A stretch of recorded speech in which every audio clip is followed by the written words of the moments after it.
So here is one of my people. She's gonna be on the phone. And then I have my second audience member in wave cell. My third audience, Jaden.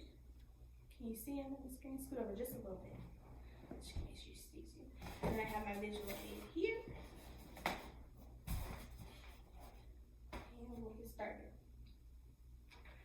So obesity costs this country about $150 billion each year, or about 10% of the national medical budget. That's according to the CDC. Also, they state that 1 in every 3 adults or 1 in every 6 children is obese.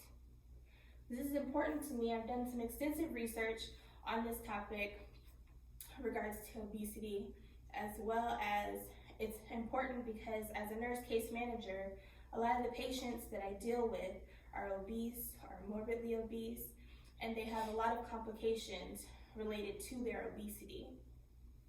So today, I just wanted to talk to you about the epidemic of obesity in the United States. So what's the definition of obesity? According to the Mayo Clinic, obesity is a complex disease involving excessive amount of body fat. Or, as the CDC states, it's the overconsumption of calories that your body's unable to burn, resulting in an excess amount of fat. Obesity is diagnosed by having a basic metabolic or basic mass index greater than 30.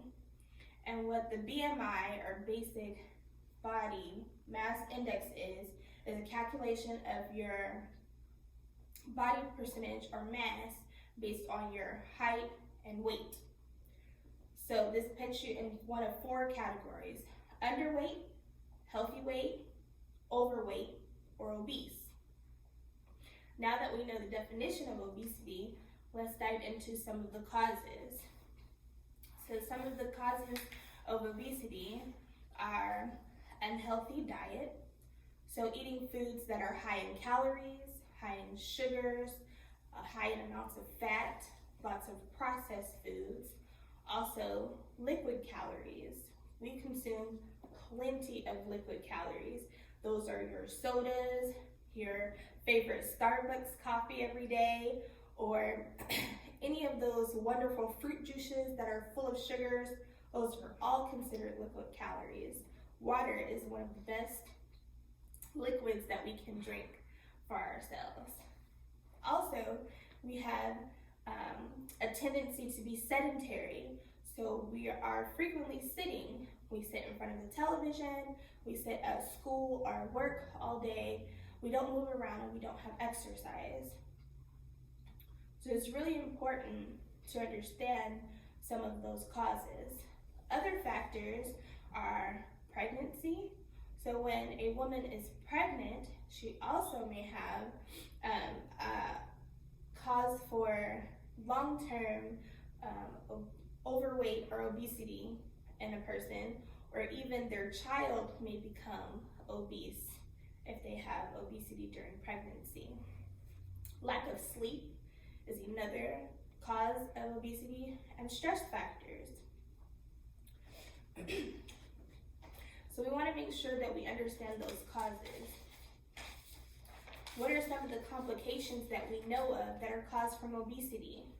So some of the complications that we know of are heart disease and strokes.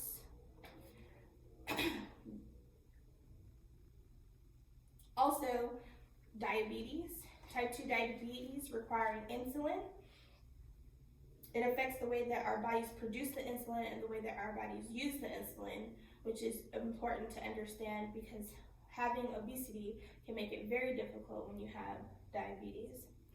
Sleep apnea. So in adults, the most common cause of obstructive sleep apnea is excessive weight.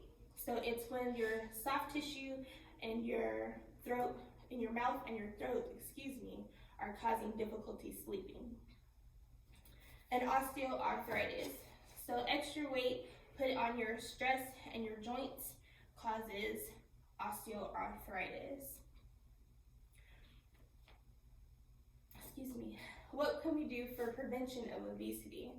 So some of the things that we have looked at in preventing obesity is very important. Exercise. So they want to make sure that you exercise. The CDC recommends about 150 minutes, and they break that down into about 75 minutes of vigorous activity throughout the week. So they want to make sure that you're exercising at least 3 to 5 days out of the week to help prevent obesity or address it. Also, they want to make sure you're eating healthy. And when they say eating healthy, these are including your fruits and your vegetables, making sure you have smaller portions. In the United States, we tend to have very large portions. This is something that we counterattack by having smaller portions, smaller plates, and including water. Also, one of the issues is that we have a socioeconomic problem where we have lots of McDonald's and fast food restaurants on the side of the road, and it's quite easy to get one of those dollar meal chicken sandwiches or French fries that are so good, but they're not great for us to have all of the time. So we want to make sure that we're eating healthy, smaller portions, fruits and vegetables, and drinking plenty of water. And the third thing we want to do is to monitor our weight. So you want to make sure that in exercising and eating healthy, you coincide that with monitoring your weight. So your doctor can set you up on a regimen, or even if you just hop on the scale every once a month or so. Doesn't have to be every day or every morning, but just attending to monitoring our weight and seeing any fluctuations and seeing if we need to include more fruits and vegetables in our diet. So there is an epidemic of obesity in the United States. Obesity, again, is the overconsumption of calories, and it leads to complications such as heart disease, diabetes, sleep apnea, and osteoarthritis. Some of the ways that we can prevent those is with our exercise, eating healthy, and monitoring our weight. There's no simple solution to the obesity epidemic. We as a culture and as a people and as a country need to make better choices in ensuring that we address this epidemic of obesity here in the United States. It happens to 1 in 3 adults and 1 in 6 children. So I want to thank you for taking the time to listen to my speech today. Thank you.